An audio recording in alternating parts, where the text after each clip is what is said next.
द्विध्रुव की अक्षीय स्थिति में किसी बिंदु पर वैद्युत क्षेत्र की तीव्रता, ठीक है।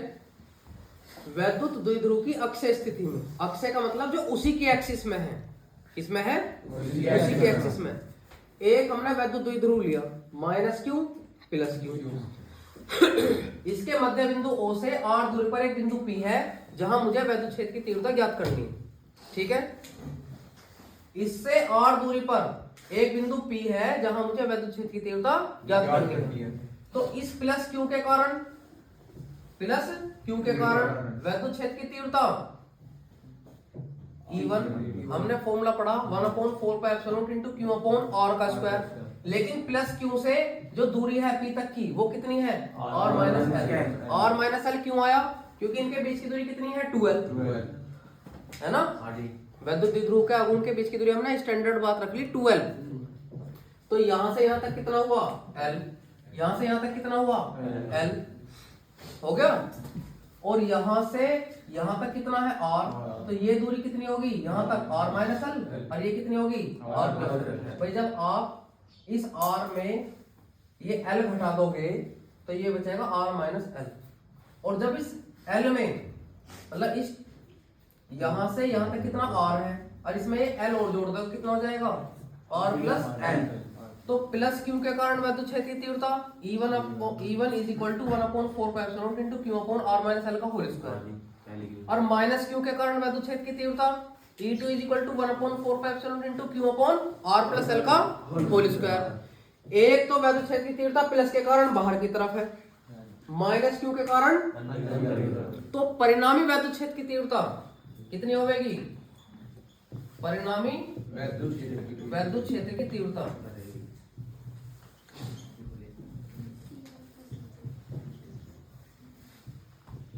E = E1 minus E2। भैया ये तुम्हारी बात का जवाब है, हमने यहाँ माइनस, या तो आप यहाँ माइनस ले, इन दोनों को जोड़ो। फिर दो बात है, या तो आप इन्हें यहाँ जोड़ो, क्या करोगे, जोड़ दोगे। कैसे जोड़ोगे, फिर यहाँ इसके सामने माइनस का चिन्ह लगाओगे क्यू के सामने। या आप इसे ऐसा समझ लो कि एक बाहर की तरफ है एक अंदर की तरफ है, तो ये कैसे हो जाएंगी, घट जाएंगी। आगे बात समझ में। तो E1 की जगह तो E1 की वैल्यू और E2 की जगह E2 की वैल्यू। तो E = 1/4πε × Q/ कितना हो जाएगा ये, r माइनस एल का whole square minus 1/4πε × Q/r plus L का, ठीक है। दोनों में क्या कॉमन है भैया, 1/4πε × Q। अंदर कितना बचा, r माइनस एल का whole square minus 1/r plus L का होल स्क्वायर। तक आगे बात समझ में। अब 1/4πε × Q, ये तो ऐसा कैसे चलता रहेगा, नीचे हम ले लेंगे इसमें एलसीएम। ये हो गया r प्लस एल का होल स्क्वायर, इससे इसे डिवाइड करेंगे तो u बचा माइनस r माइनस एल का होल स्क्वायर, ठीक है भैया। अब यहाँ भी दो तरीके हैं, या तो आप इसे पूरे को a मान लो और इसे b मान लो, a का स्क्वायर माइनस b का स्क्वायर, क्या फॉर्मूला है, a minus b a plus b। या इसे अलग अलग खोल लो, a प्लस b का whole square minus a minus b का होल स्क्वायर। आगे ये बात सुनो। तो हमने यहाँ ये मालूम है, चलो तुम्हारी बात मान लेंगे, 1/4πε × Q, a का स्क्वायर माइनस b का स्क्वायर, a प्लस b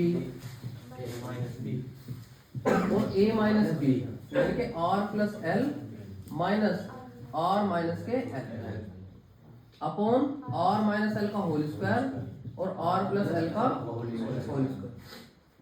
एक बात का और ध्यान रखते हैं, जब किसी के बाहर माइनस होता है ना, तो वो तुम्हारे लिए मेहमान है, उसे इज्जत देनी है, ना तो बुरा मान जाओगा। कैसा बुरा मान जाओगा, इसके अंदर के चिन्ह बदलने। तो यू आर प्लस का था माइनस का हो गया, माइनस का था प्लस। एक स्टेप मैंने आगे का कर दिया। यहाँ एल से एल कट गया, आर से आर कट गया, कितना हो गया 1/4 pi epsilon not into Q.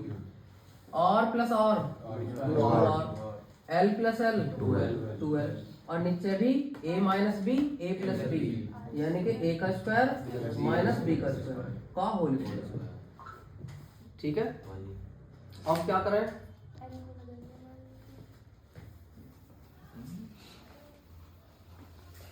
क्या बदल क्या रहा उससे? तो ये होगा 1/4 pi epsilon not into Q. तो यहाँ 2 into 2 R into L upon, यहाँ एल स्क्वायर को हम क्या कर देंगे? नगण्य कर देंगे। क्यों कर देंगे? क्योंकि एल जो है आर से छोटा है, एल जो है आर से छोटा है, एल आर से छोटा है। तो आप ये समझ के चलो कि एल स्क्वायर आर स्क्वायर से तो बहुत ज्यादा छोटा होगा। अब इसका कारण समझ लो, मैं कह रहा हूं 0.2 है। क्या है? 0.2 छोटी डिजिट है, लेकिन अगर आप इसका स्क्वायर कर दोगे 0.2 का तो ये 0.04 आएगा।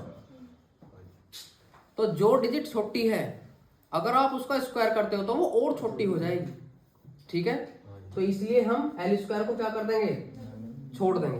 तो जब हम एल स्क्वायर को इनसे छोड़ देंगे तो कितना बचेगा? आर का स्क्वायर और इसका भी होल स्क्वायर। तो 1/4 pi epsilon not into 2 Q L, ये 2 ये क्यू और ये एल, ये तो ले लिया मैंने तीनों एक साथ। कितना बचा? 2r अपॉन में कितना बचा? r की पावर 4। एक r से एक r कट गया है, कितना बचा? r Q. तो E is equal to 1/4 pi epsilon not into 2ql। मैंने क्या फॉर्मूला पढ़ाया आपको? वैद्युत द्विध्रुव आघूर्ण, जिसे हम क्या बोलते हैं? P। तो इसकी जगह तो आ जाएगा P और ये बचेगा 2, तो ये होगा 2p अपॉन r न्यूटन पर कूलम। ये आपका वैद्युत क्षेत्र की तीव्रता आ गई किसमें? उसी की अक्षेत्र की। आगे बात समझ में? बस और क्या, ये 2-3 बार घर जाके